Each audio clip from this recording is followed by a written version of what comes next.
Good afternoon, children. How are you all doing?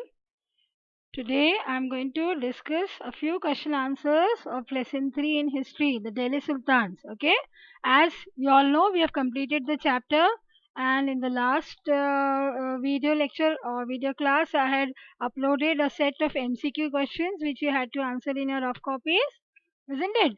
And before that, I had given you very short answer type questions as your assignment. So today I am again giving you a certain number of questions which you need to answer in your copies. These questions have got the answers for all the questions.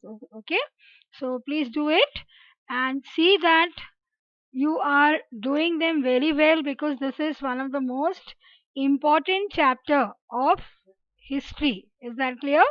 And hereafter we are going to learn the rule of the Mughal Empire. Okay, who were the Mughal emperor, and what was their role in the medieval history of India. That we'll be doing from the next class. Okay, so today let me just discuss a few questions which you need to answer in your copies. These are the set of questions, like which ruler first established his or her capital at Delhi? So it was the Tomar and Rajput rulers, okay, who were the first rulers to establish their capital as Delhi. Why? Because they ruled in Delhi as well as in the nearby regions of Delhi, okay, the sub areas of sub regions of Delhi. So the Tomar rulers and the Rajput rulers were the one who had first established Delhi as their capital, okay. What was the language of administration under the Delhi Sultans? It was the Persian language. This was the common language which was being spoken by the common people within the region, and that is why this was said to be as the language of communication as well as administration, right?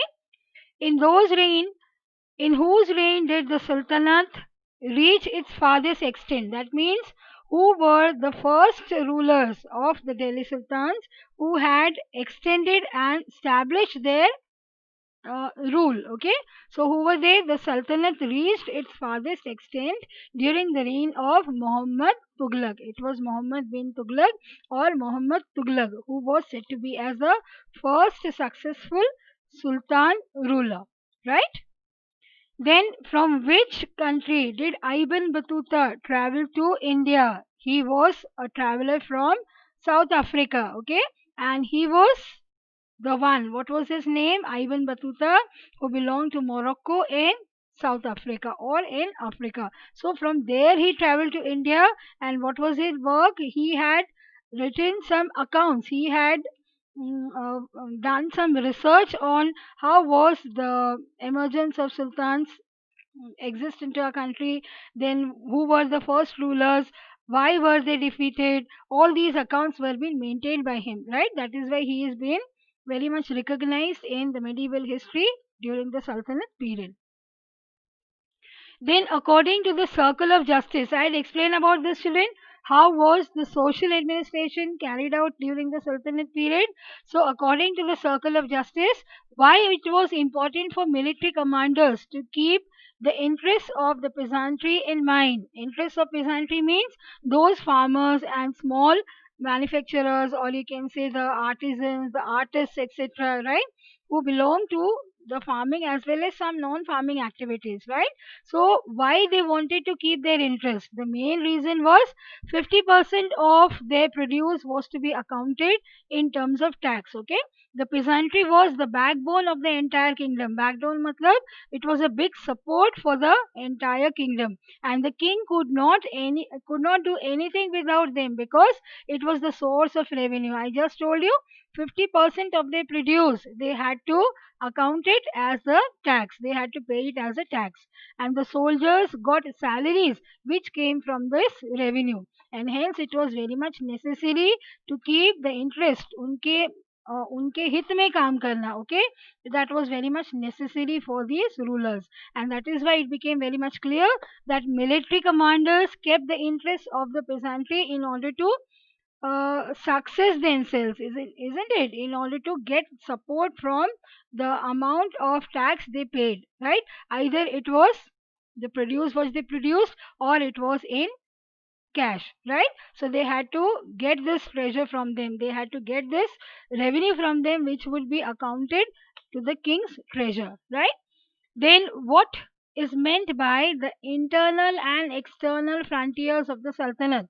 The internal frontiers meant the hinterlands of the garrison towns, and the external frontiers meant the areas beyond the hinterlands of the garrison towns. Now, hinterlands and garrison towns, what were these, children? The hinterlands were those areas which were termed to be as the port, where all sort of cargo was being unloaded and uploaded, right? Export whatever was being done, or import whatever was being done through the waterways or the sea routes, which was being carried out over in these ports. Okay, and what were the garrison towns? These were the fortified lands where the sultanate lived with their people, isn't it? And these were the areas where they ruled, as well as they kept their people protected enough into their fortified towns, fortified forts, okay, or fortified regions. These were also those regions which were being developed or created by clearing the forest. Okay, the forest areas were being cleared in order to do agriculture. Why? Because most of the, as I said, 50% of the tax was being attained from the peasantry in the form of revenue. Okay, then what were the steps taken to ensure that muktis performed their duties? And why do you think they may have wanted to defy the orders of the sultans, right? The steps which were undertaken means, muktis kaun the? Muktis were the people who were being given the lands, okay? They were the iktidars. And what was their duty? Their duty was to collect the land revenue from them. Accountants were being appointed by the state to check the amount of revenue collected by the muktis. Okay, care was being taken that these muktis collected only the taxes prescribed by the state and not more than that. That means how much of the percentage was being asked them to be collected from the peasantry or the other people living in those regions, okay, or the regions ruled by the sultan, that much percentage only was to be collected, not less nor more than that. Okay, and it was also taken care that he kept only the required number of soldiers. Why? Because those soldiers were to be paid, right? It was, their salaries went off from it, isn't it? And the muktis may have wanted to defy the orders of the sultans because their appointment was not hereditary. I'm answering the second part of the question. Okay, heredity means what? Which has been transferred from one generation to the other. Okay, so the people, the chieftains or the generals who were been appointed, they were not hereditary. एक के बाद एक generation को follow करने वाले नहीं थे. मगर ये कौन थे? They were the people who belong to the low income groups, or those who were very much they were not rich, they were poor. And why did the sultans appoint them as their chieftains? Because they seem to be very much loyal to their masters. Okay, right?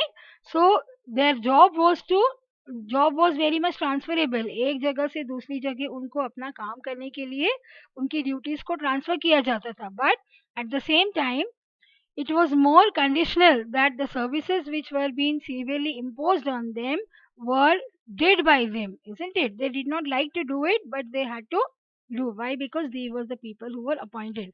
And of course, they were also very much loyal to their rulers. Then the next question is, what was the impact of Mongol invasions on Delhi Sultanate?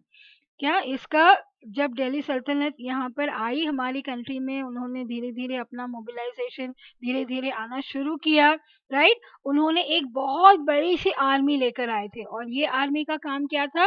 It post a big administrative challenge for the सल्तनत, है ना? जो दिल्ली सुल्तान थे उनसे भी बड़ी army लेकर मंगल rulers, मंगल tribe वाले लोग यहाँ पर आ गए थे, right?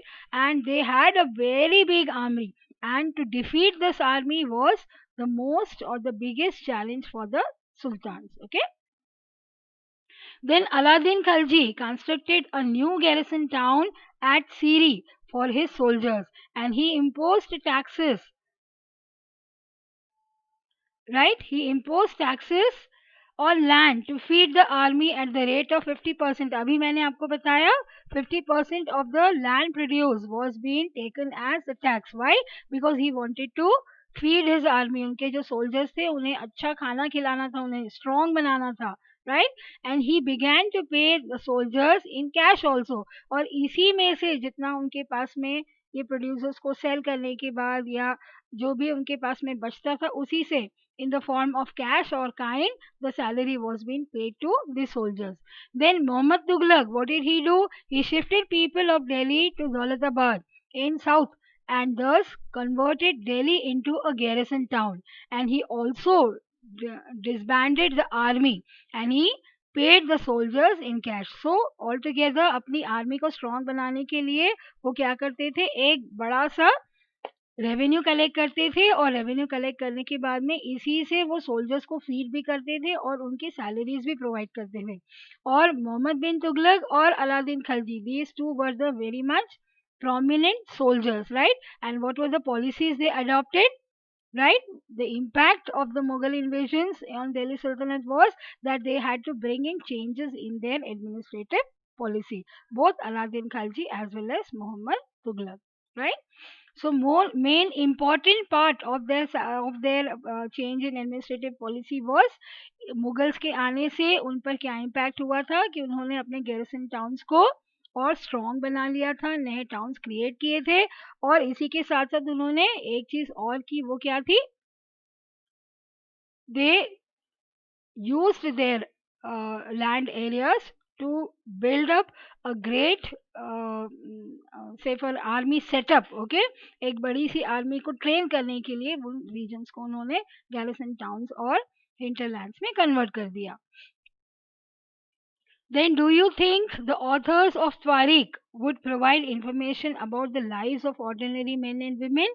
Yes, they did not exactly. The Tariqs were what? These were the records of the sultans. और वहाँ पर ज़्यादा से ज़्यादा rich लोगों की records maintain किए जाते थे. उनका सारा information record की जाती थी. Chroniclers उन्हीं पर काम करते थे, right? But not the ordinary men and women. So I don't think that it was so. It was because the authors of Tariq lived in the cities, mainly in Delhi, and they were not in touch with the village people. These poor people, men and women, where did they live? They lived in the villages. Okay, so they were not in touch with the village people, and often these historians wrote about the sultans and the rich rewards. Why did they write about them? Because they used to get rich rewards in turn, isn't it? जब वो राजा के लिए काम करते थे, उनकी तारीफें लिखते थे, तो किंग्स क्या करते थे, उन्हें रिच रिवॉर्ड्स दिया करते थे, राइट? और पुअर मैन और विमेन से उन्हें क्या मिलता? कुछ नहीं, isn't it? राइट? वो तो अपनी सर्विसेज भी नहीं दे पाते थे उनको, बिकॉज वो अपने दूसरे ऑक्यूपेशंस में एंगेज होते थे कई बार, isn't it? Rather they would serve to the king, isn't it? That is why they did not get anything from these common men and women. That is why the historians kept records only of the sultans in hope of that they would get big rewards. उसके against उन्हें कुछ अच्छा सा gift या उन्हें prize मिलता उसके लिए. Okay, then we had also discussed about Razia Sultan, children. You remember that Razia Sultan was the only sister of two brothers, okay, who was being throned after Iltutmish, isn't it? Razia Sultan was unique in history of Delhi Sultanate. Why? That I'll be explaining here. And this was the woman leader who accepted was not being accepted rapidly, okay, or readily by the people, right? Why was that? Razia, the situations changed.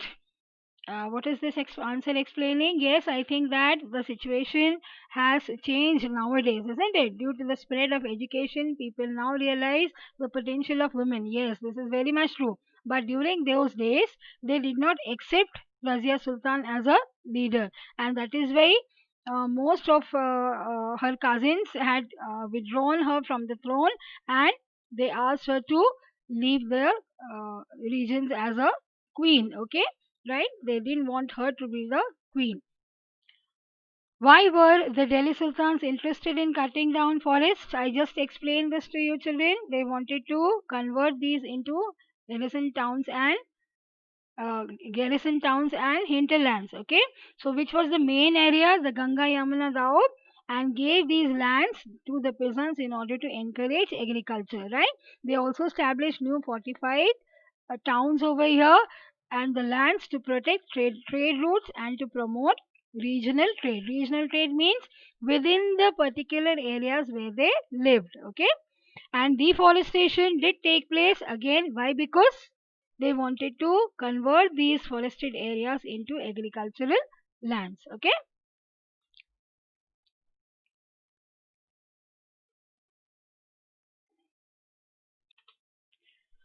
Okay, children. So today we have discussed 11 questions, rather 11 question answers.